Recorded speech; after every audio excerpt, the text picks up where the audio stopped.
How the Whale Got His Throat. Hello, this is Richard, and Bertie's asked me to tell you one of the Just So stories by Rudyard Kipling. As you may know, each of these stories explains how an animal became just so. In this story, we learn why the biggest mammal, the whale, can only eat the tiniest food. It's called How the Whale Got His Throat. But before the story, Bertie's asked me to make a short announcement. Ladies and gentlemen, girls and boys, Story Nori invites you to take part in the Bertie's Writing Competition, sponsored by Sweet P3, who make the cutest MP3 player for kids. If you fancy yourself as an author, tap out a story on the computer and send it to us before March the 21st, 2010. Add some pictures if you like. You can be any age to enter, and we'll publish every text on the website.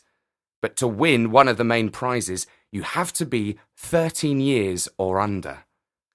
The best 2 stories, as judged by Bertie, will win an MP3 player from our brand new sponsor, Sweet P3. And we will read out the story that Bertie likes most here on storynori.com. If you want to learn more about Sweet P3, which is a really cool MP3 player for kids, or read the rules of our competition, just drop by at storynori.com. Now, back to the story. On the sea, once upon a time, oh my best beloved, there was a whale, and he ate fishes. He ate the starfish, and the garfish, and the crab, and the dab, and the plaice, and the dace, and the skate, and his mate, and the mackerel, and the pickerel, and the really, truly, twirly-whirly eel, all the fishes he could find in all the sea he ate with his mouth so.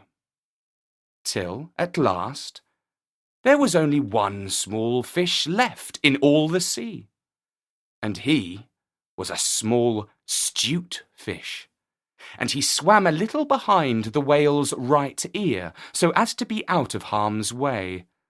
Then the whale stood up on his tail and said, "I'm hungry." And the small 'stute fish said in a small 'stute voice, "Noble and generous cetacean, have you ever tasted man?" "No," said the whale. "What is it like?" "Nice," said the small 'stute fish. "Nice, but nubbly." "Then fetch me some," said the whale, and he made the sea froth up with his tail. "One at a time is enough," said the 'stute fish. "If you swim to latitude 50 north, longitude 40 west, that is magic, you will find, sitting on a raft, in the middle of the sea, with nothing on but a pair of blue canvas breeches, a pair of suspenders, you must not forget the suspenders, best beloved, and a jackknife, one shipwrecked mariner, who, it is only fair to tell you, is a man of infinite resource and sagacity."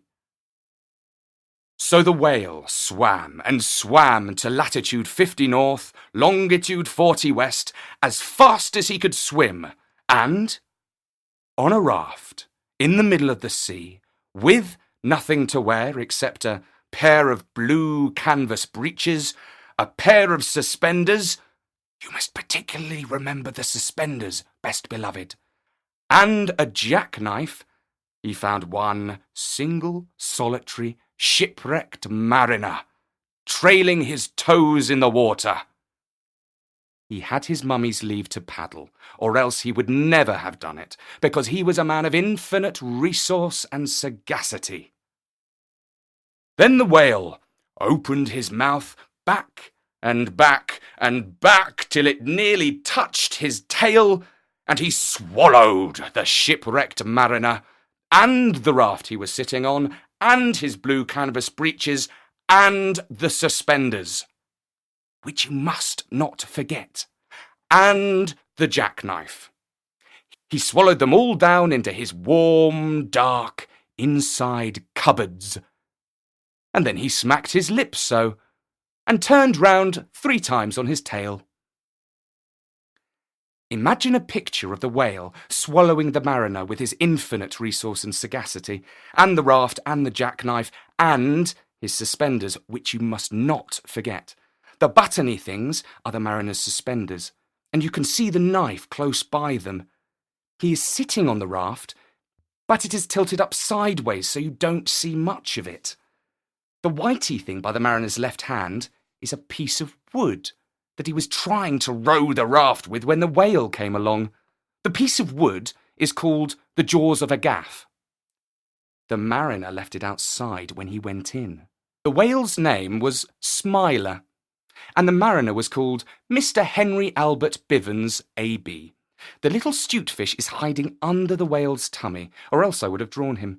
The reason that the sea looks so ooshy-scooshy is because the whale is sucking it all into his mouth, so as to suck in Mr. Henry Albert Bivens, and the raft, and the jackknife, and the suspenders. You must never forget the suspenders.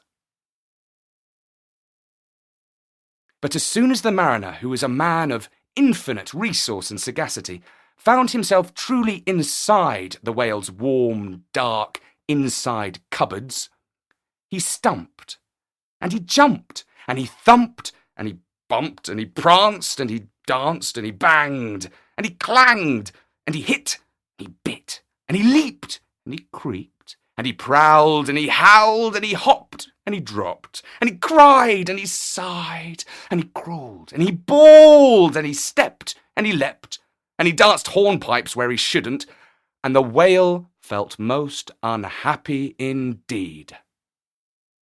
Have you forgotten the suspenders? So he said to the stutefish, "This man is very nubbly, and besides, he is making me hiccup. What shall I do?" "Tell him to come out," said the stutefish. So the whale called down his own throat to the shipwrecked mariner. "Come out and behave yourself. I've got the hiccups."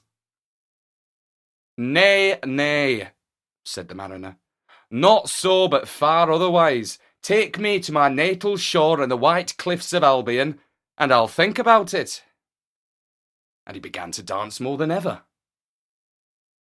"You had better take him home," said the stutefish to the whale. "I ought to have warned you that he is a man of infinite resource and sagacity." So the whale swam and swam and swam, with both flippers and his tail, as hard as he could for the hiccups. And at last he saw the mariner's natal shore and the white cliffs of Albion, and he rushed halfway up the beach, and opened his mouth wide and wide and wide, and said, "Change here for Winchester, Ashuelot, Nashua, Keene, and stations on the Fitchburg Road." And just as he said Fitch, the mariner walked out of his mouth. But while the whale had been swimming, the mariner, who was indeed a person of infinite resource and sagacity, had taken his jackknife and cut up the raft into a little square grating all running criss-cross, and he had tied it firm with his suspenders. Now you know why you were not to forget the suspenders. And he dragged that grating good and tight into the whale's throat, and there it stuck. Then he recited the following sloka, which, as you have not heard it, I will now proceed to relate. "By means of a grating, I have stopped your eating." For the mariner, he was also an Hibernian, and he stepped out on the shingle and went home to his mother, who had given him leave to trail his toes in the water, and he married and lived happily ever afterward. So did the whale. But from that day on, the grating in his throat, which he could neither cough up nor swallow down, prevented him eating anything except very, very small fish. And that is the reason why whales nowadays never eat men or boys or little girls. The small 'stute fish went and hid himself in the mud under the door sills of the equator. He was afraid that the whale might be angry with him. Imagine the whale looking for the little 'stute fish who is hiding under the door sills of the equator. The little 'stute fish's name was Pingle. He is hiding among the roots of the big seaweed that grows in front of the doors of the equator. I have drawn the doors of the equator. They are shut. They are always kept shut, because a door ought always to be kept shut. The ropey thing across it is the equator itself, and the things that look like rocks are the two giants, maw and core, that keep the equator in order. They drew the shadow pictures on the doors of the equator, and they carved all those twisty fishes under the doors. The beaky fish are called beaked dolphins, and the other fish with the queer heads are called hammer-headed sharks. The whale never found the little 'stute fish till he got over his temper, and then they became good friends again. The sailor took the jackknife home. He was wearing the blue canvas breeches when he walked out on the shingle.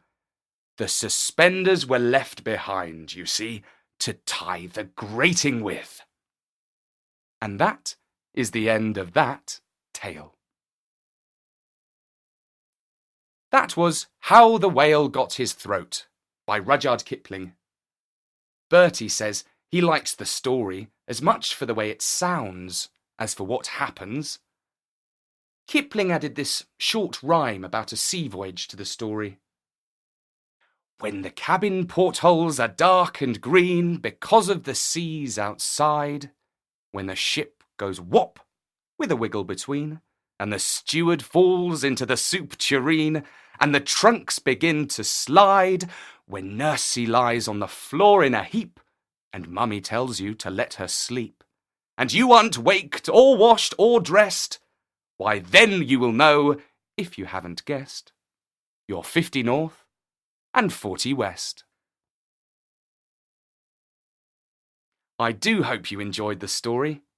I'd like to thank our sponsors, Audible, who have thousands of audiobooks for all the family, and Sweet P3, who make a premium MP3 player for kids. And don't forget there are loads more stories at storynori.com.